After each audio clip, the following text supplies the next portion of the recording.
Voltamos com o nosso Memória Viva, hoje conversando com o professor Jair de Souza, na companhia de Giuseppe da Costa, o nosso professor Giuseppe, procurador da universidade, que já foi entrevistado aqui no Memória Viva e contou muitas coisas e muitos causos. Mas, professor, você estava falando da sua contratação como professor lá no CRUTAC. Vamos retomar isso. Aí a reunião de sindicatos, prefeitos, e aí você é contratado... Exatamente no auditório da biblioteca aqui. E sem eu nem esperar, o professor Domingos disse, olha, eu tenho uma pessoa querendo agradar os prefeitos e fazer uma conjugação de forças para sobreviver, né, para dar um alento no CRUTAC. Então ele disse, eu tenho uma pessoa profundamente vocacionada a dar certo para esse papel de professor e orientador lá dos estudantes de Direito.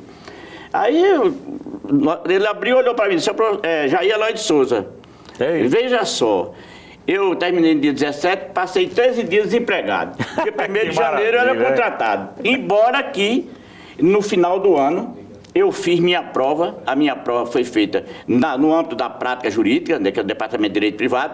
E eu lembro muito bem que a prova foi confeccionar um habeas corpus. Então, a minha contratação foi dessa forma.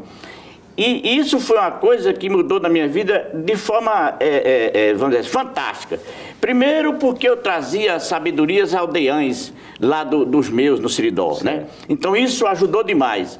Na psicologia, no entendimento, era uma região profundamente impregnada de um catolicismo, vamos dizer assim, um pouco atrasado, tem que se dizer, muito, o catolicismo, a igreja no Seridó era muito mais exuberante em partilhar e distribuir o saber, essa que é a verdade, e deu certo. Fato é que no dia 9 de fevereiro eu já recebia uma turma de Direito para exatamente começar no estágio prático. Porque é bom informar aqui, aí vou pedir a contribuição também aqui do professor Giuseppe sobre o que era o CRUTAC exatamente e por que os estudantes de Direito iam, porque o telespectador não tem a obrigação de saber como é que era isso, né? Bem. Vamos lá.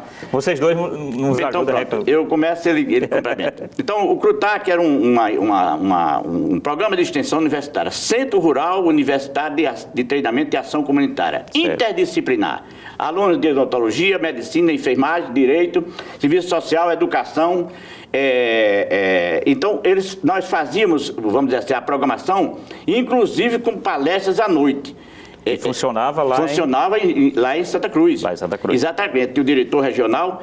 E esse programa, e principalmente Direito, calhou com o nosso trabalho, porque nem sonhavam nos direitos sociais, individuais, coletivos, advindos com a Constituição de 88, e nós já distribuímos a cidadania, pessoas que eram doentes, que precisavam ser interditadas, documentação tornada hábil, entendeu? Pessoas que tinham a documentação errada.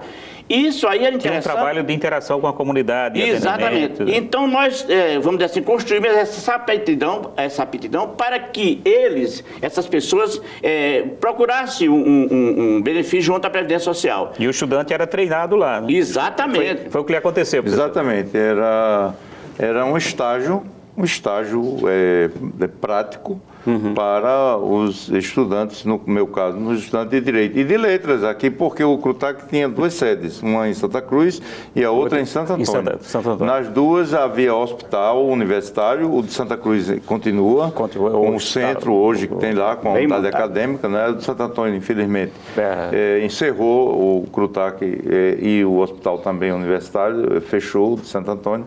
Então eram estágios em que os estudantes iam exercitar a prática. E os coordenadores das áreas, porque havia, como ele disse, na área de letras, eu fiz o estágio, o CRUTAC de letras em Santo Antônio. E o de Direito em Santa Cruz, quando ele era o coordenador.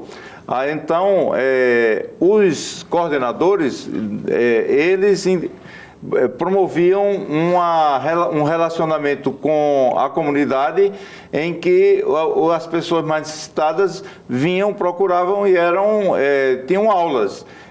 Tinha atendimento, por exemplo, na área de direito dos advogados, que atendendo às suas necessidades. Na área médica tinha os hospitais em que atendia a população carente também da região.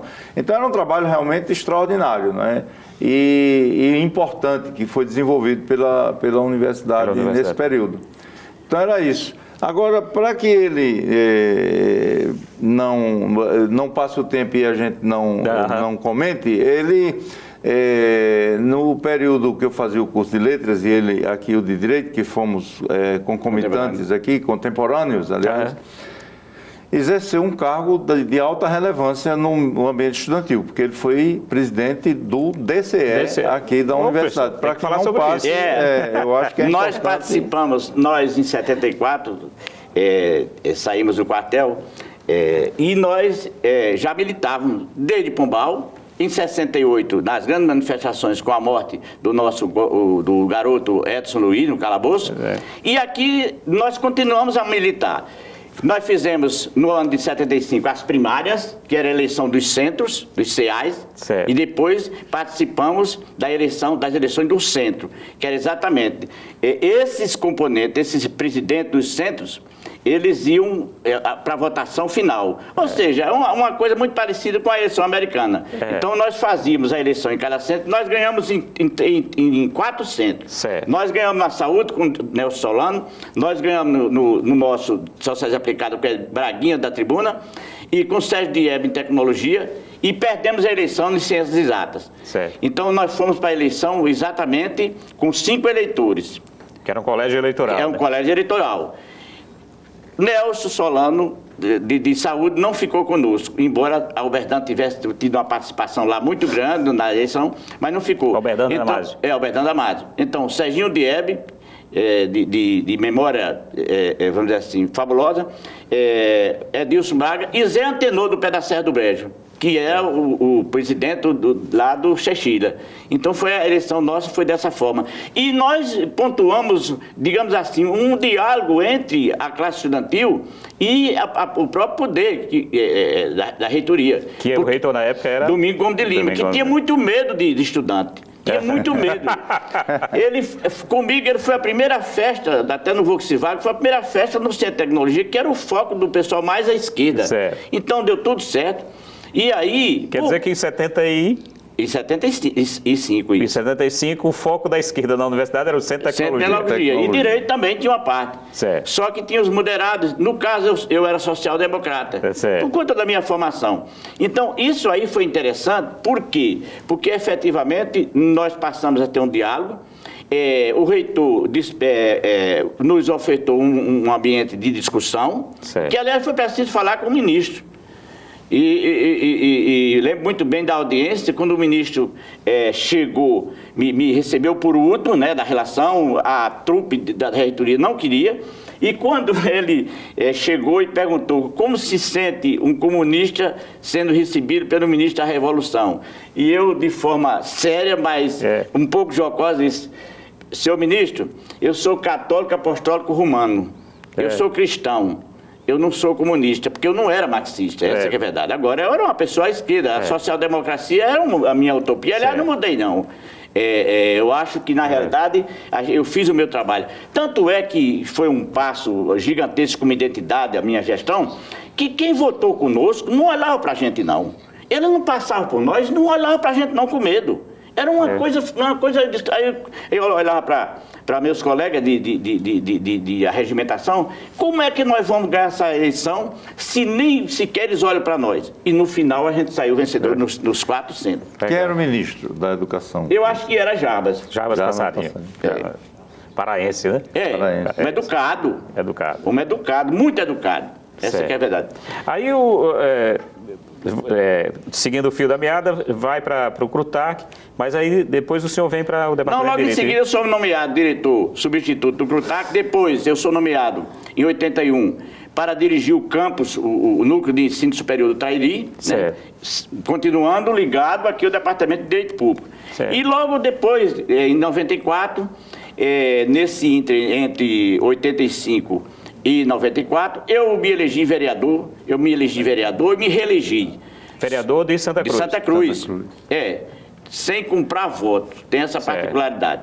Então eu exerci o mandato de vereador em Santa Cruz e concomitantemente dando aula, porque havia uma harmonia de horário.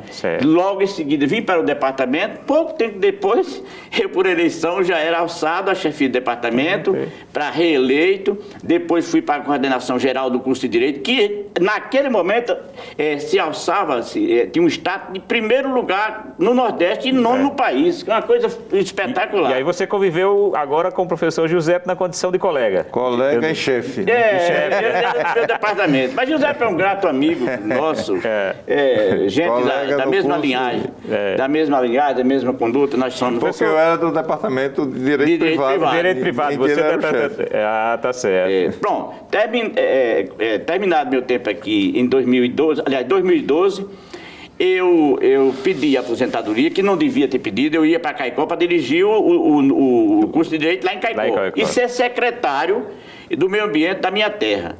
Lá foi em Jardim de Piranha, 2013 a 2016. Foi onde eu participei do comitê da bacia hidrográfica do Piancó Piranhas Açu. Certo. Um exuberante trabalho que nós fizemos lá. Uma discussão com 102 municípios da Paraíba e representando 45 municípios da bacia do Rio. Piranhas. Rio Piranhas. Professor, o tempo da televisão é cruel, vai correndo, temos 2 minutos ainda. Nossa. Você tem uma história também ligada à reflexão sobre a reflexão e a reconstituição da história dos sertões. O sertão mítico está dentro de mim. Contos, lendas, costumes, vestuário, entendeu como é que é? Tudo que você possa imaginar, a partir do adentramento dos currais nos sertões. Você escreveu um livro sobre essa história? Não, eu tenho 400 crônicas escritas sobre isso aí. Certo. E tenho o livro, a obra-mor, que é exatamente Lampião, o Lobo do Cinzento. Certo. Que eu abro janelas pontuando de forma épica essa espécie de bandidagem rural. Certo. Inclusive pontuando valentão, cabra, tocaieiro, capataz, jagunço, cangaceiro e por último, surgido na década de 30, o pistoleiro. Então, assim, essa é a minha obra como se fosse um ensaio social. E tem uma obra de ficção, que é uma obra que vai arrebentar, se Deus permitir. Vai, sim. O Segredo de Anne. É uma obra riquíssima, uma obra belíssima. Professor, nós estamos quase chegando ao final do nosso programa e tem uma pergunta que eu sempre faço a professores que, como o senhor, tiveram uma vida na instituição, na UFRN, já fez o professor Giuseppe. O que foi, para concluir a nossa conversa, o que foi a UFRN na sua vida? A UFRN é o solo sagrado mesmo. Você imagina uma revolução de um garoto que era coletor, caçador, pescador... E saí do barranco do Rio Piranhas e vim para uma universidade onde, de certa forma, era elitizado o ingresso. Vim para cá para fazer parte dessa discussão riquíssima, desse santuário, né? Nós somos a Universidade Federal do Rio Grande do Norte, foi um santuário para mim. Maravilha. Foi onde eu ofertei todos os conhecimentos a partir da infância que me deram meus pais, o meu pai e meu avô. Professor... Que eram duas figuras fantásticas. Maravilha. Professor, infelizmente o tempo é limitado. Eu queria agradecer enormemente a sua presença, foi ótimo tê-lo conosco, agradecer a presença do professor Giuseppe nessa conversa maravilhosa com o professor Jair Eloy de Souza. Bom, chegamos ao final do nosso Memória Viva e hoje tivemos a honra de receber o professor Jair Eloy de Souza na companhia de Giuseppe da Costa. Um abraço a todos e até o nosso próximo programa.